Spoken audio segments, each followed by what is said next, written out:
ಸದ್ಯ ತರಕಾರಿ ಗಗನಕ್ಕೇರಿದೆ. ಇದು ನಿಮಗೆ ರೈತರಿಗೆ ಎಷ್ಟು ಇದು ಲಾಭ ನಷ್ಟ ಸರ್?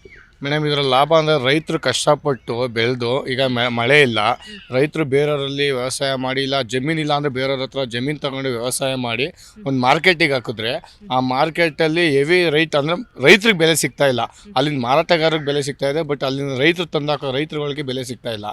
ಅದರಿಂದ ಇಲ್ಲಿ ಸರ್ಕಾರದವರು ಅದಕ್ಕೆ ಮಂಡನೆ ಮಾಡಿ ರೈತರಿಗೆ ಒಂದು ಅನುಕೂಲ ಮಾಡಿಕೊಡ್ಬೇಕು ಅಂತ ಕೇಳ್ಕೊತಾ ಇದ್ದೀವಿ. ಓಕೆ, ಈಗ ನೀವು ರೈತರು ತರಕಾರಿನ ಬೆಳಿತೀರಾ, ಎಕ್ಸಾಂಪಲ್ ಕೇಳೋದಾದ್ರೆ ನೀವು ಮಾರ್ಕೆಟಿಗೆ ಎಷ್ಟು ರೂಪಾಯಿಗೆ ಹಾಕ್ತೀರಾ? ಈಗ ಟೊಮ್ಯಾಟೋಕ್ಕೆ 40 ಅಂತ ಮಾರ್ಕೆಟಲ್ಲಿ ಮಾಡ್ತಿದ್ದಾರೆ, ಡ್ರಮ್ ಸ್ಟಿಕ್ ಅಂದರೆ ನುಗ್ಗೆಕಾಯಿಗೆ 500 600 ಅಂದರೆ ಕೆಜಿಗೆ ಅಂತ ಇದೆ.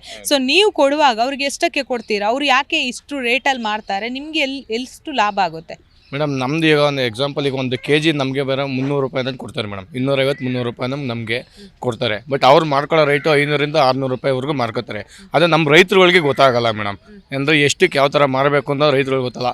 ತಗೊಂಡೋಗಿ ಹಾಕ್ತೀವಿ, ಬೆಳೆದಿರ್ತೀವಿ, ಅಲ್ಲಿ ಏನೋ ಬಂದಿದ್ದು ಲಾಭದಲ್ಲಿ ಏನೋ ಇದು ಮಾಡ್ತೀವಿ ಅಂತ ಆ ಕ್ಯಾಲ್ಕುಲೇಷನ್ ಮಾಡಲ್ಲ ನಮ್ಮ ರೈತರುಗಳು. ಬಂದಿದ್ದು ತಗೊಂಡೋಗಿ ಹಾಕ್ತಾರೆ ಅಷ್ಟೇ ಮೇಡಮ್.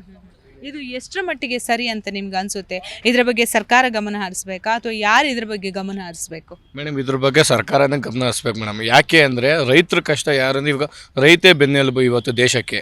ರೈತರು ಮತ್ತು ಸೈನಿಕ ಇಲ್ಲ ಅಂದರೆ ದೇಶನೇ ಯಾವುದೇ ಕಾರಣಕ್ಕೂ ಇಲ್ಲ.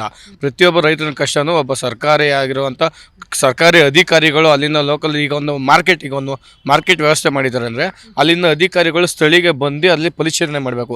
ರೈತರಿಗೆ ಬೆಲೆ ಸಿಗ್ತಾ ಇದೆ, ಅಲ್ಲಿನ ಅಧಿಕಾರಿಗಳು ಬರಬೇಕು, ತಹಸೀಲ್ದಾರರಾಗಲಿ ಅಲ್ಲಿಂದು ಅಧಿಕಾರಿಗಳಾಗಲಿ ಸ್ಪಾಟಿಗೆ ಬಂದು ಅಲ್ಲಿ ಮೆಜರ್ ಮಾಡಬೇಕು.